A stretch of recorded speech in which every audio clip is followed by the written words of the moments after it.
और किस तरीके से आपने देश की रक्षा की है? मैंने 1965 और 1971 की लड़ाइयों में हिस्सा लिया। 71 की लड़ाई के अंदर मुझे बैटल ऑफ गंगा सागर के अंदर वीर चक्र मिला। शेख मुजीब रहमान की फैमिली को बचाने के लिए मुझे बांग्लादेश का highest award friends liberation war honour भी मिला। शेख हसीना के साथ उनका पूरा परिवार एक घर में कैद था, तब जाबाज अफसर कर्नल अशोक तारा ने अपनी जान पर खेलकर उन्हें आजाद कराया था, जिन्होंने शेख हसीना को बचाया था, जो कि इस वक्त प्रधानमंत्री हैं बांग्लादेश की। 1971 की अगर हम लड़ाई की बात करें तो उस टाइम के युद्ध में और अब के युद्ध में क्या फर्क है? 71 की लड़ाई और आज की लड़ाई में बहुत फर्क है। उस टाइम पर जो सिस्टम था, जो हथियार थे, जो वो इतने एडवांस नहीं थे। जो पहलगाम में कार्रवाई हुई, जो टेररिस्ट ने किया, उसका जो जवाब दिया गवर्नमेंट ने, खासकर मोदी जी ने अपनी लीडरशिप में 22 तारीख के हमले के जवाब में हमने 22 मिनट में आतंकियों के 9 सबसे बड़े ठिकाने तबाह कर दिए। तो जो आज का भारत है, आपको लगता है कि हम पीओके वापस ले पाएंगे? भारत अगर बड़ी लड़ाई लड़ेगा, पाकिस्तान को बहुत ज्यादा नुकसान है। वो पीओके को शायद वो लड़ाई से भी ले ले। 47 में आजादी मिली, उसके बाद फौज के ऊपर इतना ध्यान नहीं दिया गया। जब आप एज अ आर्मी पर्सन वहाँ पे थे, तो क्या फीलिंग होती है उस समय? आपके अंदर क्या भाव होते हैं?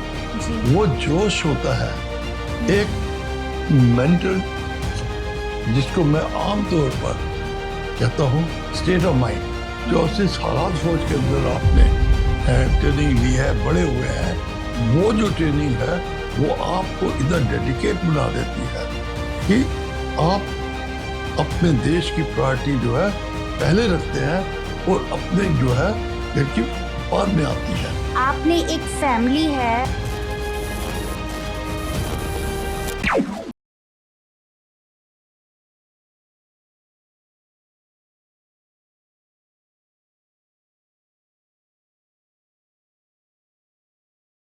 जय हिंद दोस्तों। सोच मैटर के इस एपिसोड में आज हमारे साथ एक ऐसे आर्मी ऑफिसर हैं जिन्होंने ना केवल हिस्ट्री जी है बल्कि वो हिस्ट्री बनाकर आए हैं। सन 1971 की जंग में उन्होंने अपनी जान की परवाह किए बगैर शेख मुजीब रहमान के परिवार को सुरक्षित उनके घर तक पहुंचाया। इस वजह से उनको वीर चक्र से भी सम्मानित किया गया है।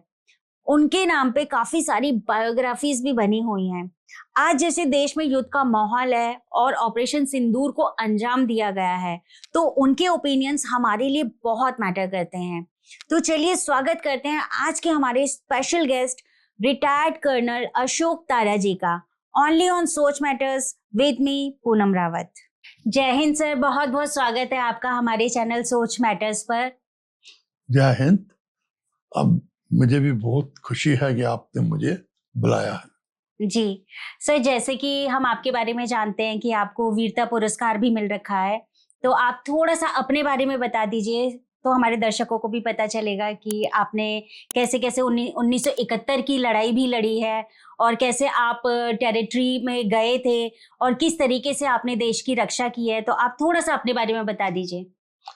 सबसे पहले मैं बताऊंगा, मेरा नाम अशोक कुमार तारा। मेरे पिता फौज में थे जिन्होंने सेकंड वर्ल्ड वॉर बर्मा के अंदर लड़ाई लड़ी थी, और बचपन में उन्होंने मेरा नाम फौजी बेटा रखा था। वो चाहते थे कि मैं फौज में भर्ती हूं। मैं फौज में आया और ब्रिगेड ऑफ गार्ड्स के अंदर, उसके बाद मैं 9 पैरा कमांडो में भी सर्व किया। मैंने 1965 और 1971 की लड़ाइयों में हिस्सा लिया। 71 की लड़ाई के अंदर मुझे बैटल ऑफ गंगा सागर के अंदर वीर चक्र मिला, और शेख मुजीब रहमान की फैमिली को बचाने के लिए मुझे बांग्लादेश का highest award friends liberation war honour भी मिला। उसके बाद मैं फौज में नौकरी किया, और ये जो आजकल पाकिस्तान और भारत के अंदर लड़ाई चल रही है। जो इलाका है वो पुंछ का और दूसरा जो भी बॉर्डर इलाका है, खासकर पुंछ एरिया में, उसमें मैंने नौकरी की है, उसमें मैंने सर्विस की है और बटालियन के साथ मैंने 3 दफा वहां पर जा चुका हूं। और इसके अलावा जब मैं 9 पैरा कमांडो में था तो सब पोस्टों के ऊपर मैंने वहां से जाकर विजिट किया और उसको समझा है। मैं उस इलाके को बहुत अच्छी तरह समझता हूँ। जी, 1971 की अगर हम लड़ाई की बात करें तो उस टाइम के युद्ध में और अब के युद्ध में क्या फर्क है? देखिए, ऐसा है कि 71 की लड़ाई और आज की लड़ाई में बहुत फर्क है। जी। क्यों? कि उस टाइम पर जो सिस्टम था, जो हथियार थे, जो वो इतने एडवांस नहीं थे जितने कि अभी हैं। मैं आपको 65 की बात बताऊं, वहां पर 303 राइफल जिसमें सिर्फ 5 राउंड आते थे और 5 राउंड के लिए, हर राउंड के लिए आपको उसको लोड करना पड़ता था। इसके बाद जो 71 की लड़ाई के अंदर हुई उसमें थोड़ा फर्क पड़ा, लेकिन जो आज की लड़ाई है, जितनी एडवांस लड़ाई है, जो मिसाइल्स हैं, जो एरोप्लेन की जो बाकी कार्रवाई है, किसी ग्राउंड के ऊपर भी वो बहुत एडवांस टेक्नोलॉजी के ऊपर बनी है। सर, अगर हम ऑपरेशन सिंदूर की बात करें तो आपको लगता है कि ऑपरेशन सिंदूर में हमने बड़ी कामयाबी हासिल करी है? देखिए, ऐसा है, सबसे पहले मैं ये बोलूंगा, जो पहलगाम में कार्रवाई हुई, जो टेररिस्ट ने किया, उसका जो जवाब दिया हमारी गवर्नमेंट ने, खासकर मोदी जी ने अपनी लीडरशिप के अंदर एक बहुत ही मैच्योर्ड, एक बहुत ही स्ट्रांग नेता के उसको समझा है और उन्होंने पाकिस्तान के टुकड़े करने का तरीका लड़ाई से नहीं बल्कि उसको इकोनॉमिकली और पॉलिटिकली मारने की कोशिश की। इसीलिए सबसे पहले उन्होंने जो है इंदुज वाटर वैली जो है वो किया, पानी रोकने के लिए, उनको बताने के लिए, और उसके बाद जो पाकिस्तान के लोग थे उनको वापस भेजा। अब कोई यहाँ पर नौकरी करता है, कोई बीमार है, कोई पढ़ रहा है, वो सब वापस गए जिससे वो समझ सके कि भारत की प्रॉब्लम क्या है। लेकिन पाकिस्तान अभी भी इस चीज को नहीं मान रहा था, तो मोदी जी ने एरोप्लेन, आर्मी को मूव करा दिया, लेके एयरफोर्स को करा दिया, और जैसे बढ़ते गए उन्होंने जो फायर कराया, अगर आप देखें नक्शे के ऊपर तो सबसे ज्यादा 9 फायर जो उन्होंने फायर किए थे, उसमें से जो 6 पॉइंट थे वो JNK के अंदर थे, यानी सीज फायर के अंदर थे, जहां पर कि ये जो टेररिस्ट हैं वो रहते हैं, वो मूवमेंट करते हैं। इसके अलावा बाकी जो 2 में उन्होंने इंटरनेशनल किया, लेकिन पब्लिक पे नहीं किया, किसी ऐसे स्थान पे नहीं किया कि जैसे रिलीजन का हो। उन्होंने सिर्फ उस जगह पर मारा, बम्बारमेंट की और बर्बाद किया जो कि टेररिस्ट को सपोर्ट कर रहे थे, जो वो ट्रेनिंग करते थे, और पाकिस्तान भी उनको ट्रेनिंग कराता था और सामान देता था और उसके लोग रहते थे, तो उसको बर्बाद किया है। मोदी जी ने जो हुक्म दिया फौज को, वो किसी भी पब्लिक या जनता को नहीं बर्बाद करने का, बल्कि पाकिस्तान के नेताओं को बताने के लिए कि अगर आप भारत के ऊपर करेंगे तो हम आपको इसका जवाब ऐसे देंगे। लेकिन सर, पाकिस्तान है, अगर हम पाकिस्तान की बात करें तो पाकिस्तान तो कहता है कि हमारी आम पब्लिक पे इंडिया ने हमला किया, हमारी आम पब्लिक भी मारी गई, तो ये क्या मतलब इनकी स्ट्रेटेजी हमेशा से ही ऐसी रही है ब्लेम करने की? देखिए, अगर आप देखें इसकी पुरानी कहानी, ये हमेशा अपने फेथ को लेकर और दूसरों के फेथ को एक्सप्लॉइट इन्होंने किया, जिससे कि ये उसके ऊपर राज कर सके।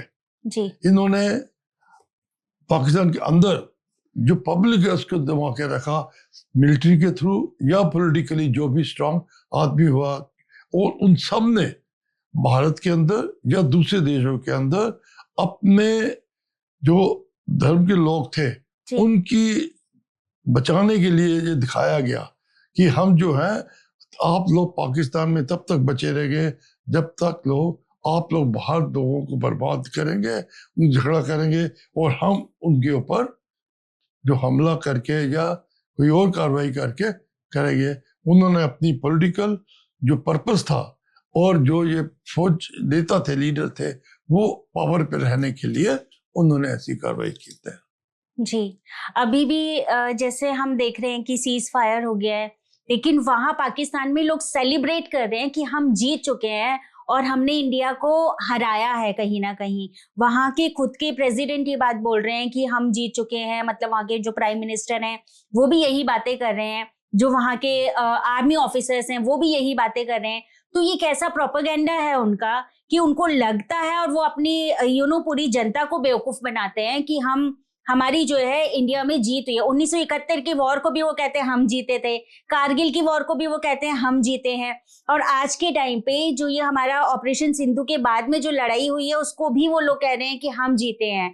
तो ये कैसी स्ट्रेटेजी है उनकी अपने ही आवाम को बेवकूफ बनाने की?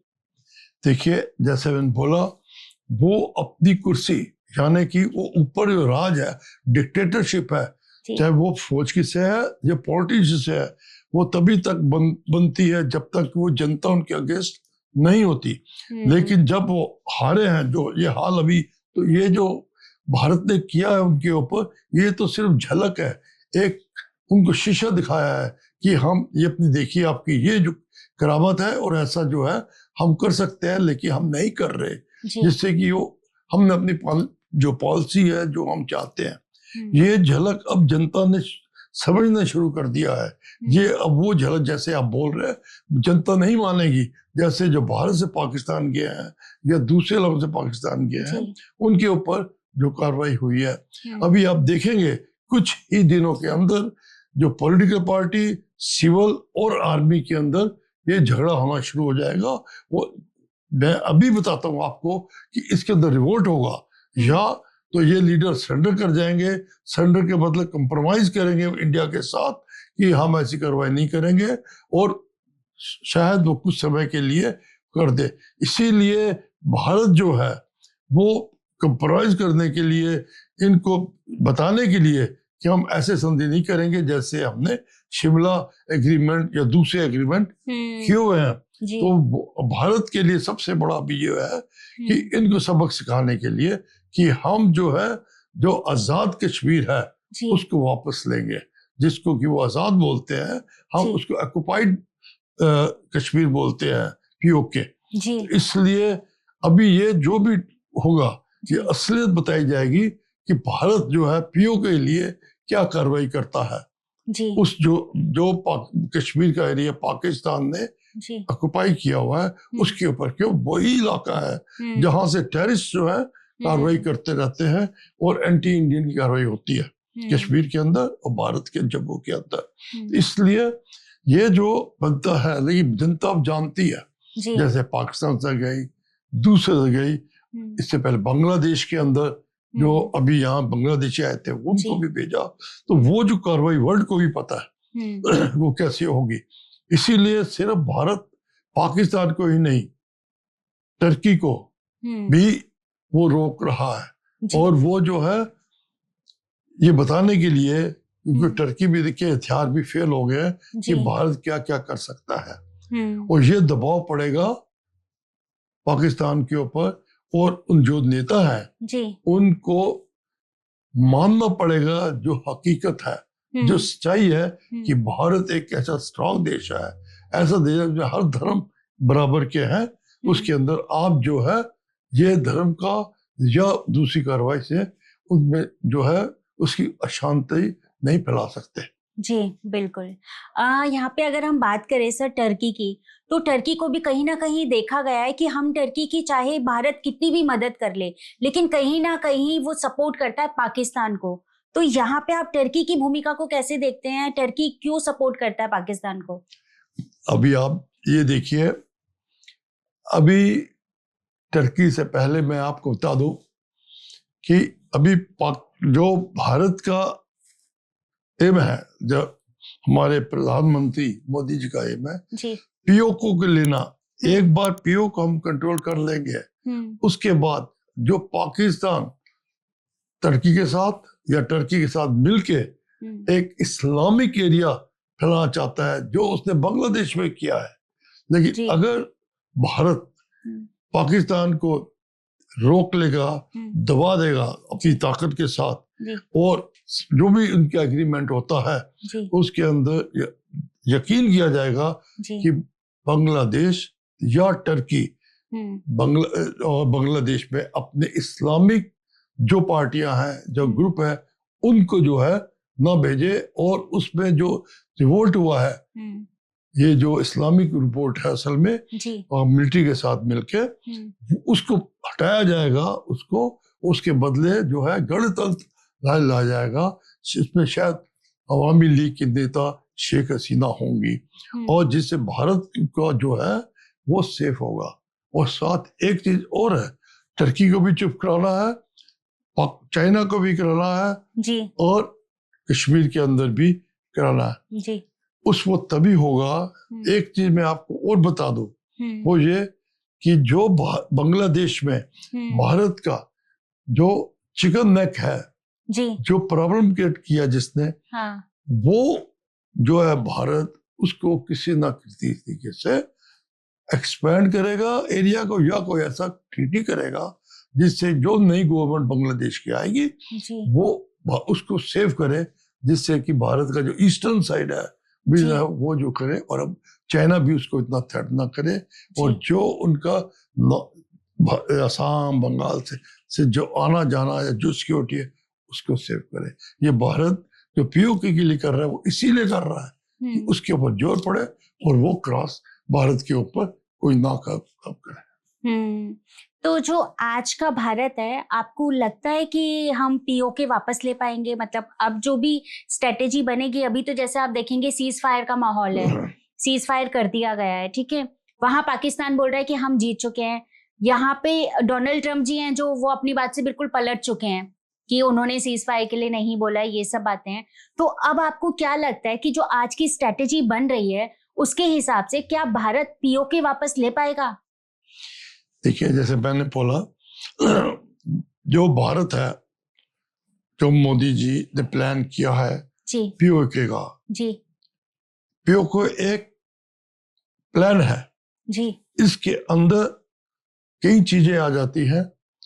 या तो वो पूरा पीओके शायद वो ना दे, जी। वो भी अपने मास है, लेकिन उसको मालूम है कि अगर ज्यादा दे रहेगा, भारत अगर बड़ी लड़ाई लड़ेगा तो पाकिस्तान को बहुत ज्यादा नुकसान है, और पीओके को शायद वो लड़ाई से भी ले ले। जी। तो जहां तक मेरी सोच है, पीओके के अंदर मोदी जी या जो भी गवर्नमेंट होगी वो पाकिस्तान के साथ ऐसा एग्रीमेंट करेगी कि कुछ हिस्सा पीओके का ले लिया जाएगा, जो कि भारत के अंदर एक थ्रेट का डर जो है पैदा कर सकता है, या जहां पर टेररिस्ट जो है रह सकते हैं और वहां से कश्मीर के अंदर प्रॉब्लम है। तो हो सकता है कि भारत जो है पूरा पीओके ना लेकर चंद एक वो जो स्ट्रेटेजिकली और इकोनॉमिकली पॉलिटिकली वो जो पैसे है, खासकर आर्मी पॉइंट ऑफ व्यू से और पब्लिक सेफ्टी से, उसके ऊपर अग्री करे। लेकिन ये मेरी सोच है, और फाइनल सोच क्या है कि उनको पीओके करना, क्योंकि इस पीओके के पीछे जैसे मैंने पहले बताया और इस्लामिक कंट्रीज है, जैसे ये टर्की है, ये चाहते हैं इसको बुलाना, तभी बांग्लादेश के अंदर कार्रवाई की है। तो उस एग्रीमेंट के अंदर जो है कुछ ना कुछ जो बांग्लादेश के अंदर एनवायरनमेंट है उसके ऊपर भी असर पड़ेगा। अभी अगर हम बात करें सर, जैसे 1971 की बात करें या फिर हम कारगिल युद्ध की बात करें, तो कारगिल युद्ध में और जो ये अभी हुआ 2 दिन और 3 दिन का, इसको युद्ध नहीं बोलेंगे, इसको कहेंगे कि हमने आतंकवादी ठिकानों पे हमला किया था। तो इसमें क्या फर्क आपको देखने को मिला? क्या मतलब अभी इंडियन आर्मी और ज्यादा एक्टिव हो चुकी है? अभी जो इंडियन आर्मी है 71 के मुकाबले में ज्यादा स्ट्रांग है, काफी प्लान है। और जैसे मैंने बताया 71 की लड़ाई के अंदर जो वेस्टर्न साइड है जहां अभी लड़ाई हो रही है, उस पर भारत ने पूरा हमला नहीं किया था पाकिस्तान पे, थोड़े से हमले किए थे, थोड़ा सा अंदर गए थे पाकिस्तान के अटैक को रोकने के लिए, जी क्योंकि पाकिस्तान ने पहले अटैक किया था जी बांग्लादेश में अटैक रोकने के लिए। हम्म, लेकिन जब बांग्लादेश के अंदर जो फौज थी उसके अंदर, उसने जब बांग्लादेश पे हमला किया तो पाकिस्तान उसकी मदद नहीं कर सका, क्योंकि उस टाइम पर जो एरोप्लेन थे, जो शिप थे, उन्होंने उसके ऊपर लड़ाई हुई और उनको हरा दिया। लेकिन जैसा बताया, तब की आर्मी अब की आर्मी में बहुत फर्क है जी टेक्नोलॉजिकली और साइंटिफिकली, कि वो जो है इतने एडवांस हो गई इंडियन आर्मी कि अगर फुल प्लेन लड़ाई हुई हम्म, तो पाकिस्तान को बहुत ज्यादा नुकसान होगा, और शायद चाइना या अमेरिका भी जैसे बोल नहीं कर सकते। और पाकिस्तान के पॉलिटिकल हालत ये है कि जो बलूचिस्तान है उसने पहले इंडिया की मदद की है, इंडिया को जी। सपोर्ट किया है, जी और जो अफगानिस्तान और नीचे भी जगह पाकिस्तान की अभी अंदर की जो पोजीशन है वो बहुत कमजोर हो गई है पॉलिटिकली, क्यों इन नेताओं की वजह से कि इन्होंने देश को प्रोग्रेस ना करके जी अपनी जो कुर्सी है, जो पोजीशन है, या उनके जो प्लानिंग है, जो थॉट्स है कि मुस्लिम कंट्रियां चाहिए डोमिनेट करें, वो अपनी ताकत को बनाए रखने के लिए ये कर रहे हैं। अब उनको लग गया है कि भारत के साथ वो कार्रवाई नहीं करेंगे, और जनता जो मैंने बोला कि इनके बरखिलाफ जरूर जाएगी, और क्या उसका अंत होगा ये टाइम बताएगा। जी। तो अभी आपको क्या लगता है कि सीज फायर का रीजन क्या है, क्यों सीज फायर किया गया? रीजन बिल्कुल सिंपल है। मोदी जी ने जैसे पहले इंडस रिवर वाटर रोका था, जी जब देखा ये पाकिस्तान नहीं मान रहा है और ये जो टेररिस्ट हैं ये कार्रवाई करने के बाद जी पाकिस्तान उनकी साइड ले रहा है, और जो दूसरी कंट्रीज हैं उस फेथ के अंदर वो भी साइड ले रही है या चुप बैठी है, तो इस चीज को बताने के लिए पहले कई साल पहले भी यही कार्रवाई हुई। लेकिन क्योंकि पाकिस्तान को ऐसी जगह नहीं मिली जी कि वो आगे से जो है ये टेररिज्म भारत के अंदर ना कर सके, तो मोदी जी ने उस चीज को इतने तरीके से दबाया, जी उनको एक सबक सिखाने के लिए, एक लेसन सिखाने के लिए कि अगर आप ये कार्रवाई करेंगे तो हमारा जवाब होगा लड़ाई। अभी तो इस जवाब को प्रूव करने के लिए उन्होंने टेररिस्ट है या उनके इलाकों के ऊपर और जो ऑक्युपाइड एरिया के अंदर जो भी इनके टेररिस्ट और उनके प्रो आदमी है उनको बर्बाद किया। सर, पाकिस्तान की बात करें तो पाकिस्तान कोई भी युद्ध होता है उसमें परमाणु बम की बहुत धमकी देता है, तो वो कितना डेंजर है? देखिए, जो एटॉमिक बम है इतना आसान नहीं है कि आप एक कंट्री से दूसरी कंट्री में डाल दें, जी क्योंकि उसमें डिस्ट्रक्शन काफी और काफी लोग इन्वॉल्व हो जाते हैं। इसीलिए डिफेंस मिनिस्टर जो है हमारे, उन्होंने बोला है कि उनका जो ये बम का जो है जी ये जो इंटरनेशनल एटॉमिक एनर्जी एजेंसी जी उसके सर्विलेंस के नीचे होना चाहिए, जी हाँ जिससे कि पता लगता रहे वो गलत इस्तेमाल पाकिस्तान ना कर सके। जी और यही भारत भी यही तभी डिफेंस मिनिस्टर ने बोला है, जिससे एक किस्म का जो एक फेक अटैक जो पाकिस्तान ने बोला था वो डराने के लिए भारत को, जी उसको भी वो ना कर सके। क्यों? कि वो जो एजेंसी है उसको पता होगा कि ये जो इनके पास एटॉमिक है ये किसकी प्रोग्रेस कितनी है और कितना उसके अंदर है। जी तो भारत इस चीज को थोड़ा समझता था, और शायद जो अमेरिका या इजराइल जो कि भारत के साथ था, जी ठीक है, उसने शायद इंफॉर्मेशन इंटेलिजेंस दियो जिससे भारत ने उसकी ना परवाह की। लेकिन अभी जो है भारत चाहता है कि जो भी इनका है वो जो इंटरनेशनल एटॉमिक एनर्जी एजेंसी के नजर में होना चाहिए। अभी सर जैसे हम देख रहे हैं कि एक वॉर आपकी होती है बॉर्डर पे और एक वॉर होती है आपकी टीवी न्यूज चैनल पे, तो आपको क्या लगता है कि मतलब न्यूज चैनल पे जो भी दिखाया जा रहा है, जो भी प्रोपेगेंडा चल रहा है, क्या वो सही है? देखिए, आपको मालूम है जो न्यूज सिस्टम है और जो टीवी या मीडिया है जी वो हमेशा पॉजिटिव साइड दिखाएगा, जिससे कि लोगों का मोरल बना रहे। जी और अगर मोरल हाई रहेगा तो उनके अंदर एक यूनिटी आएगी, जी एक साथ जो है दुश्मन का मुकाबला करने का कहेगा। उसमें कोई जात या धर्म या ऊंच नीच नहीं होगी, बल्कि भारत माता की जय वाला एक जो है जोश होगा। जी और हम जब लड़ाई होगी तो दुश्मन को जो है हरा सकते हैं। वो दुश्मन भी जो सुनेगा या देखेगा कि भारत के अंदर तो ऐसा डर है ही नहीं, वो तो और मजबूत हो गया है, तो वो जो साइकोलॉजी है, वो जो एक माहौल सा बनता है, जी। वो दुश्मन को दबाने के लिए। अच्छा, ओके। मतलब आप कहते हैं जो टीवी पे दिखाया जाता है ओवर हाइप करके, उसका रीजन ये है कि दुश्मन थोड़ा सा डरे। बिल्कुल, वो एक किस्म का साइकोलॉजिकल वार है, एक वो झलक है कि देश की यूनिटी है। देश जो है या जनता जो है लड़ाई से नहीं डरती, क्योंकि जो हमारे पास फौज है वो इतनी है, इतनी मजबूत है, इतनी ट्रेंड है, और हमारे पास जो हथियार है वो एडवांस है, और हम अगर पाकिस्तान पे हमला करेंगे तो उसको बर्बाद कर सकते हैं, काफी नुकसान पहुंचा सकते हैं। जी। आज के टाइम पे आप देखेंगे साइबर अटैक बहुत हो रहा है। तो एक लड़ाई तो ये है कि हाँ सैनिक आपस में लड़ रहे हैं या कोई दो देश आपस में लड़ रहे हैं, लेकिन साथ के साथ आप देखेंगे ना कि साइबर अटैक भी बहुत ज्यादा हो रहा है। तो ये साइबर अटैक से कैसे बचा जाए, और ये भी अपने आप में एक बहुत बड़ा युद्ध है, तो इसके बारे में आपका क्या सोचना है? देखिए, ये सारी जो लड़ाई है जो पाकिस्तान में, वो एक दूसरे को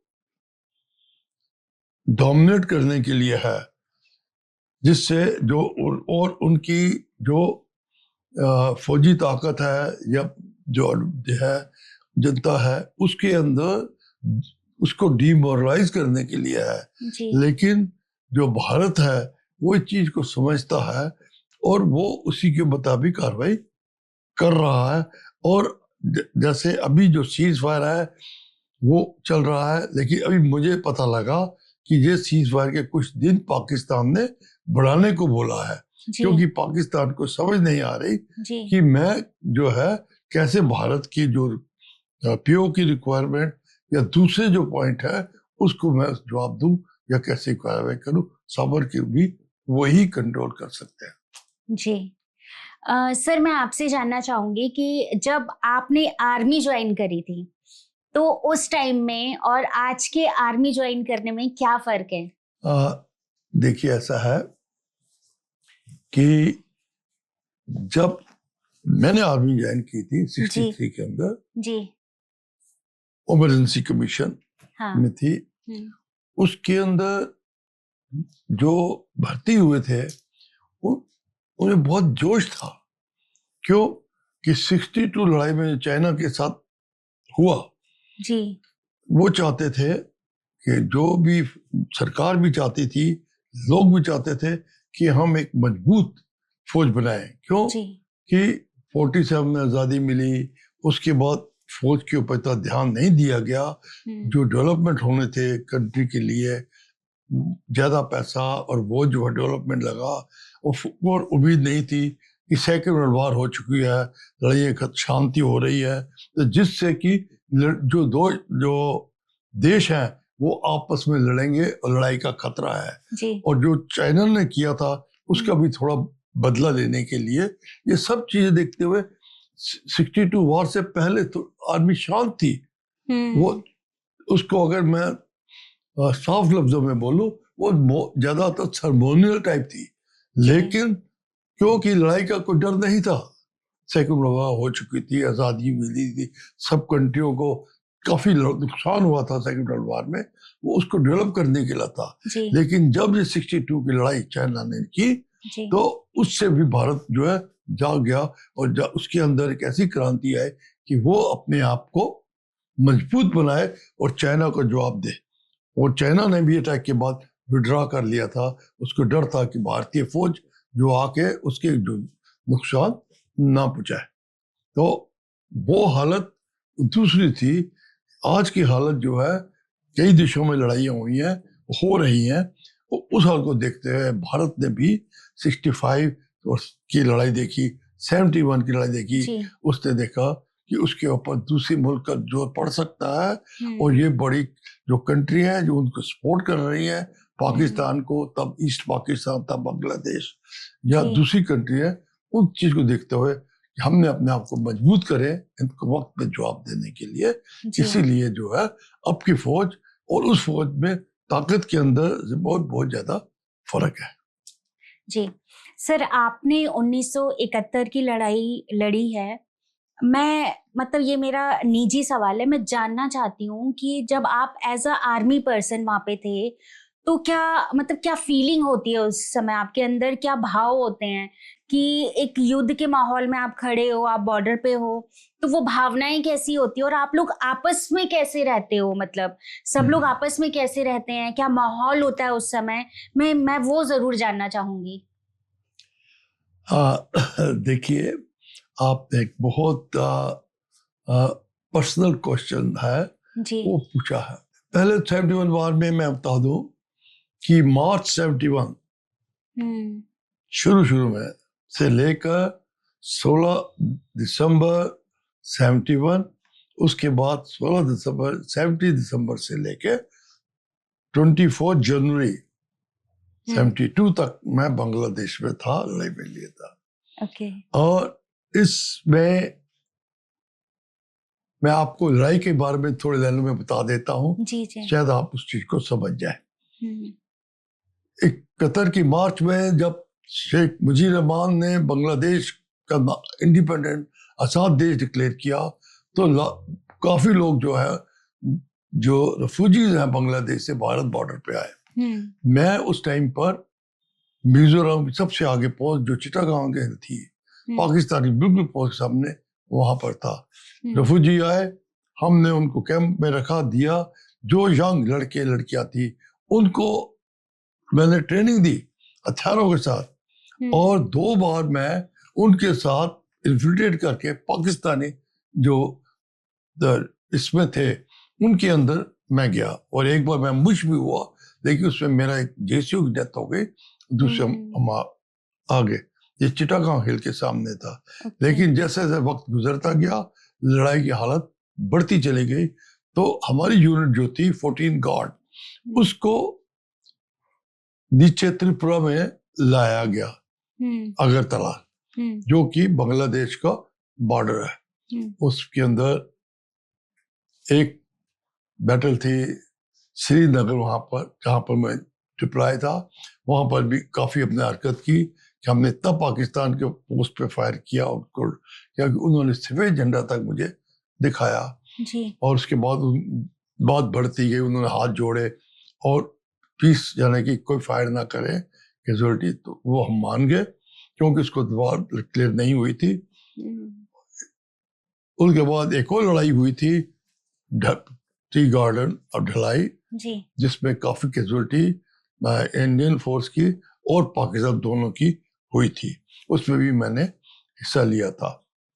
अभी जैसे आपने पूछा हालात, वो जोश होता है एक मेंटल, जिसको मैं आमतौर पर कहता हूँ स्टेट ऑफ माइंड, जैसा आपने बोला जी। वो आपकी जो ट्रेनिंग है, जो जिस हालात फौज के अंदर आपने ट्रेनिंग ली है, बड़े हुए हैं, वो जो ट्रेनिंग है वो आपको इधर डेडिकेट बना देती है कि आप अपने देश की प्रायोरिटी जो है पहले रखते हैं और अपने जो है घर की बाद में आती है जी। तो वो डेडिकेशन के साथ और जब जाते हैं तो मौत का डर नहीं होता, सिर्फ ये होता है कि हमको अपना ऑब्जेक्टिव, जो अपना टास्क है उसको पूरा करना है। आप मुझसे पूछ रहे हैं, लड़ाई से सिर्फ 3 महीने पहले मेरी शादी हुई थी, और जब मैं लड़ाई में गया था मुझे कोई नहीं था, ना मेरी वाइफ को पता था कि मैं लड़ाई के अंदर कहाँ हूँ। वो लड़ाई के बाद उनको पता लगा था। तो ऐसी जो डेडिकेशन सब में है और तभी जो है फौज जीतती है। अगर फौज के अंदर जो जवान अफसर जैसे है उनमें डिफरेंस आ जाए और घर का या अपना सोचे तो वो फौज जो है आगे लड़ नहीं सकती। तो इसीलिए बिल्कुल। हमको एक अंदर से आगे कहानी है।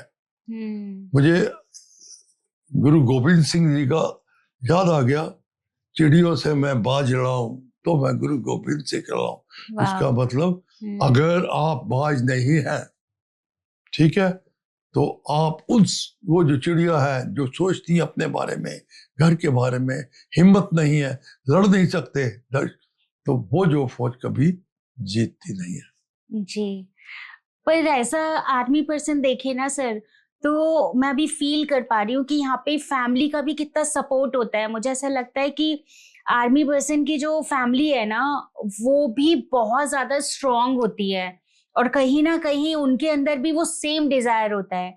तो आपने फिर कैसे बैलेंस कैसे किया, मतलब फैमिली को भी और फिर उसके बाद आप बॉर्डर पे भी हैं, तो ये सब कैसे बैलेंस हो रहा था?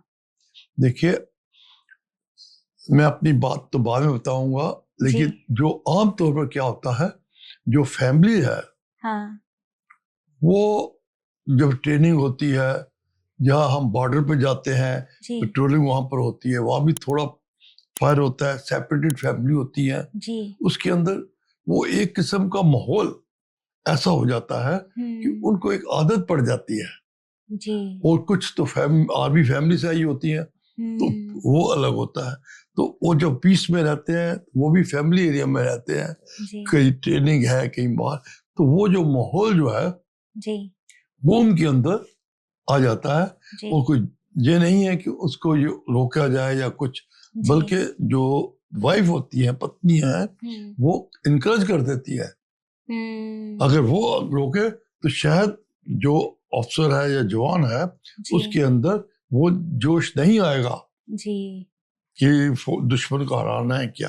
तो हमारे जो फंक्शन होते हैं, जो भी गैदरिंग फौज के साथ होती है या ट्रेनिंग होती है या बॉर्डर के ऊपर जब जो भी कार्रवाई होती है, उसकी वजह से वो इस माहौल से गुजरती है तो वो इस चीज को समझती है।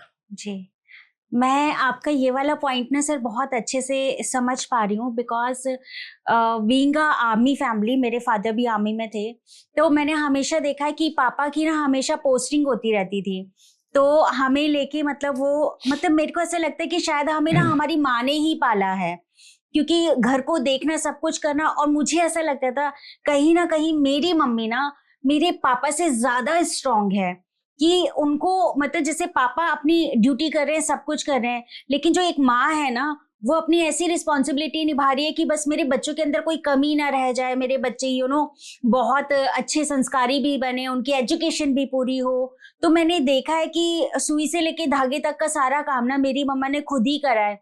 इनफैक्ट बैंक जाना, हमको ट्यूशंस पढ़ाना, बाहर के भी जितने काम है ना, सब कुछ वो मम्मा खुद ही हैंडल कर लेती थी। और मेरे डैडी को मतलब पता भी नहीं है कि मतलब पापा ने, मम्मी ने किस लेवल तक की मतलब सारी चीजें करी है। तो मुझे लगता है कि जितना अप्रिशिएट हम एज अ आर्मी पर्सन को करते हैं ना, शायद उनकी वाइफ भी मच डिजर्व करती हैं वो सारी चीजें ना। तो हैट्स ऑफ टू हर, जितनी भी फैमिलीज में मम्मी लोग हैं या उनकी वाइफ हैं या आर्मी लेडीज हैं, तो वो भी, मैं उनको भी बहुत ज्यादा एडमायर करती हूँ। थैंक यू सो मच, आपने ये शेयर किया। मैं आपसे ये जानना चाहती हूँ सर, हम बैक टू द वॉर आते हैं। आपने एक फैमिली है, मुजबिर रोहान के परिवार को पाकिस्तानी आर्मी के कंट्रोल से आपने रेस्क्यू किया था, है ना? तो वो क्या स्टोरी, आप थोड़ा डीप में बताइएगा। देखिए, ये जो आपने पूछा है जी, ये एक ऐसी एक्शन है या कार्रवाई है जी, जिसको किसी ने बिलीव नहीं किया जब तक कि जो मीडिया वहां पर था उसने पेपर में या बताया तो लोगों ने विश्वास किया। और जब वहां के जो जिनको छुड़ाया गया, जब उन्होंने मीडिया के वो या पब्लिक को या सीनियर्स को बताया, तब जाके उनको विश्वास हुआ। ये ऐसा है, जैसा मैंने बोला, मेरे फादर आर्मी में थे, मैं फौजी बेटा था। जी लड़ाई के अंदर मुझे वीआरसी मिला था, गंगा सागर। वो हैंड टू हैंड फाइट थी। इसके बाद मैं 9 पैरा कमांडो, जो पहली कमांडो बटालियन थी, उसमें मैं नौकरी की। उसके साथ मैं कई बार जे.एंड के बॉर्डर आगे पीछे गया। अभी कुदरती ऐसी थी क्योंकि मैं स्कूल में, कॉलेज में, एनसीसी में रहा जी और मुझे काफी अवार्ड वगैरह मिले। लेकिन वहां पर भी क्या होता है, आपको एक जज्बा होता है इंसान के अंदर कि मुझे कुछ करना है जी चाहे उसमें। और जब वो उस जज्बे को लेकर, उस जोश को लेकर, उस मकसद को लेकर किसी भी प्रोफेशन में या कोई में जाता है, तो मानी बात है वो खतरे से या ऐसे मुझसे निकलना पड़ता है। अभी 16 दिसंबर को पाकिस्तान ने इंडियन आर्मी को सरेंडर कर दिया था, हाँ ढाका के अंदर। तो ढाका एयरपोर्ट को हमने कैप्चर किया था। ये कौन से सन की बात है? 1971 की बात कर रहे हैं ना आप? हाँ जी हाँ जी। अभी क्योंकि मैंने कंपनी ने ही ढाका एयरपोर्ट कैप्चर किया था जी, तो शाम को 16 को मुझे बोला गया आप एयरपोर्ट को थोड़ा सिक्योर करिए क्योंकि 17 को वीआईपी आएंगे, क्यों पाकिस्तान ने सरेंडर कर दिया, उनकी सेफ्टी सिक्योरिटी के लिए पब्लिक भी आएगी उसको। जब मैं उसको सिक्योर कर रहा था जी, मेरे साथ एक अफसर मेजर खन्ना भी थे, शांति खन्ना। तो मेरे सीओ ने मुझे बुलाया, उसके साथ एक मुक्ति वाणी का आदमी खड़ा था। उन्हें बोला कि ये मुक्ति वाणी वाला बोल रहा है कि शेख मुजीरमान की फैमिली वो पाकिस्तानी कैद में है और वो उसको किसी टाइम भी मार देंगे। ओह अच्छा। सरेंडर हो चुका था, लेकिन अगर आप देखें उस टाइम पर वो कम्युनिकेशन नहीं था जो आजकल है। दूसरी जो लाइन थी वो लाइन लड़ाई के अंदर कुछ बर्बाद हो गई थी, कुछ काट दी गई थी, तो वो कम्युनिकेशन भी नहीं था। लेकिन मेरे सीओ ने और मैंने भी खुद महसूस किया कि पाकिस्तान ने जो सरेंडर कर दिया है वो ऐसी कार्रवाई शायद ना करे। और मैंने, मेरे सीओ ने बोला आप जाइए इसको ठीक करिए, और मैंने सिर्फ 2 जवानों के साथ अपनी गाड़ी में चल पड़ा उस मुक्ति वाणी को लेके।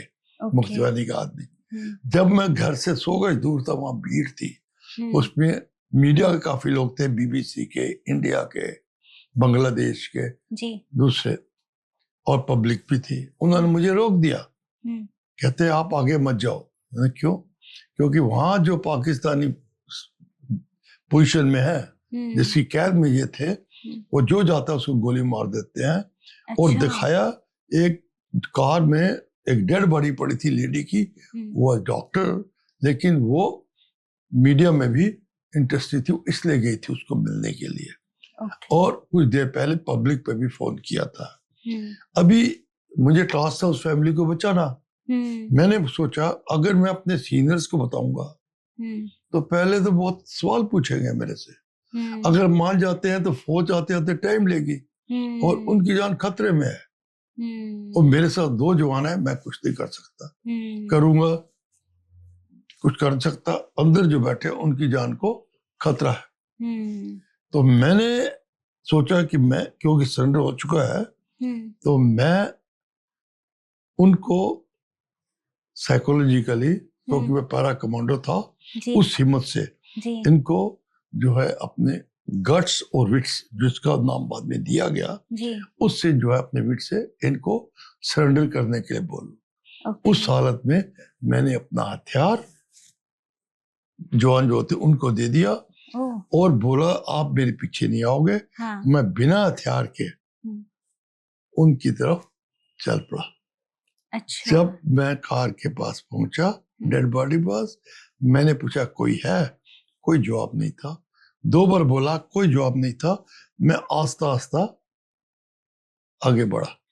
जब मैं उस घर के, एक छोटा घर था जी, 2 बेडरूम और 1 ड्राइंग रूम, सिंगल स्टोरी, और मेरे और उनके बीच में 15 गज का फर्क था।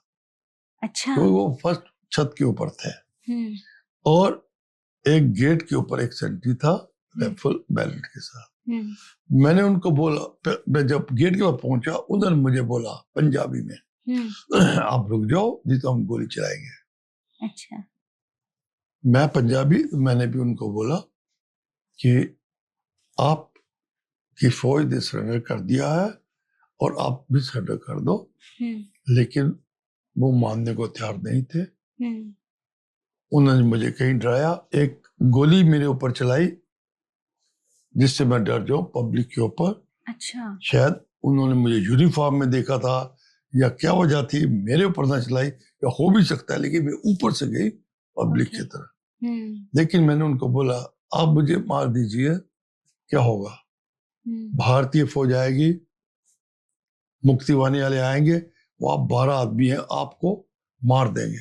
आपकी फैमिली जो रावलपिंडी में है या पंजाब पाकिस्तान में है, वो आपकी डेड बॉडी को भी नहीं देख सकती, और आपकी डेड बॉडी का क्या होगा आप नहीं जानते। इस तरह से काफी वो डराते रहे, लोडेड किया, ये किया, नहीं हम नहीं परवाह करते।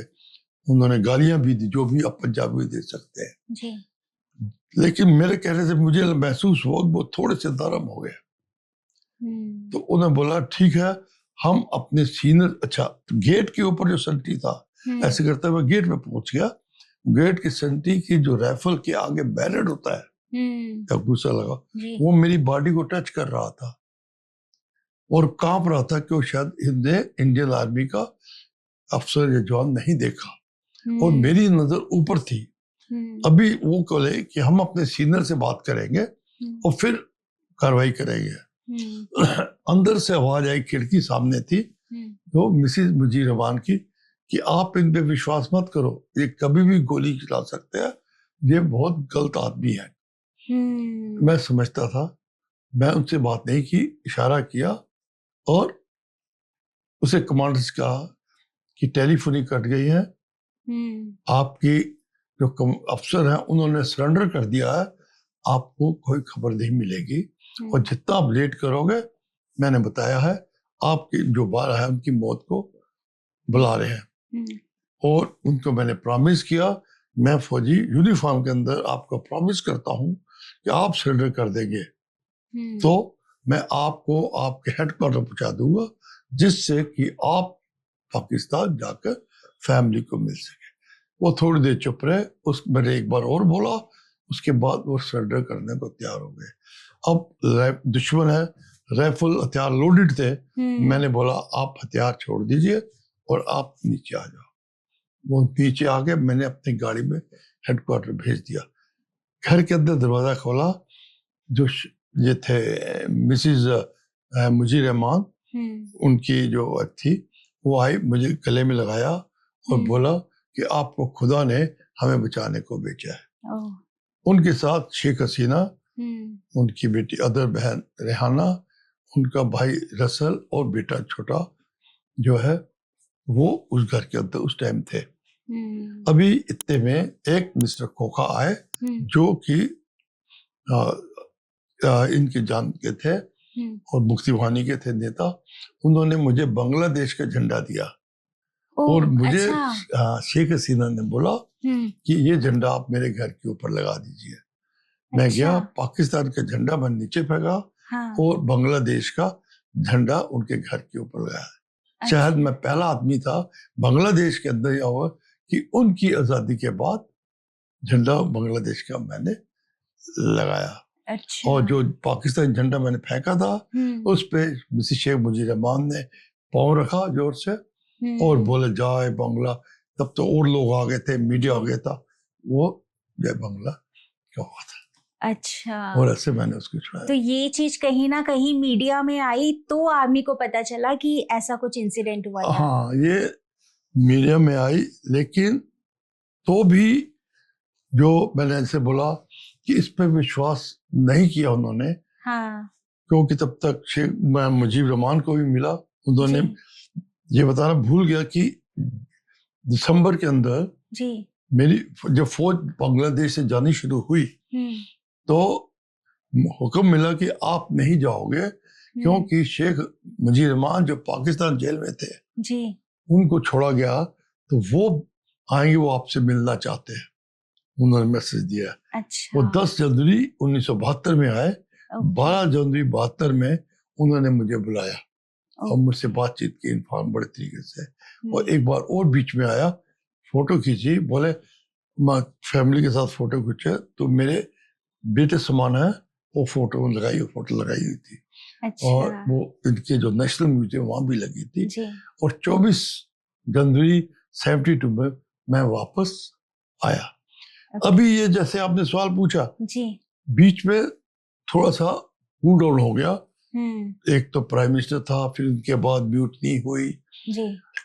2012 हाँ। 2012 में मुझे ढाका में इनवाइट किया। जी। शेख हसीना जो प्राइम मिनिस्टर थी, जी। और वहां पर जो बांग्लादेश का अवार्ड, ऊंचा अवार्ड कि front of liberation war honour, वो मुझे दिया गया।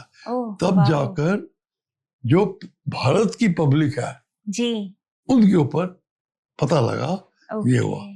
और ये इतना हुआ कि मेरे बच्चे ऑस्ट्रेलिया में हैं, मेलबोर्न में। वहां पर जब मैं उनको मिलने गया, उनको पता लगा, उन्होंने भी मुझे बुलाया। और एंजाक परेड, वो जो ऑस्ट्रेलिया में होती है, वो नेशनल परेड है। ऑस्ट्रेलिया न्यूजीलैंड से है, उसमें इंडिया लड़ाई लड़ी थी टर्की अगेंस्ट।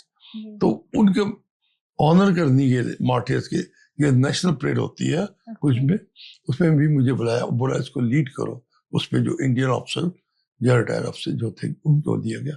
और मैगजीन के अंदर पब्लिश हुआ, और एक मैगजीन में क्या सब फोटो आई, और एक के अंदर जो फ्रंट पेज था उसके अंदर फोटो है, जो अभी तक मुझे वहां पर याद करते हैं कि ये जो आपने पूछा, ये जो अवार्ड दिया गया, उसके बाद शेख हसीना जी ने भी बोला, वो बोला।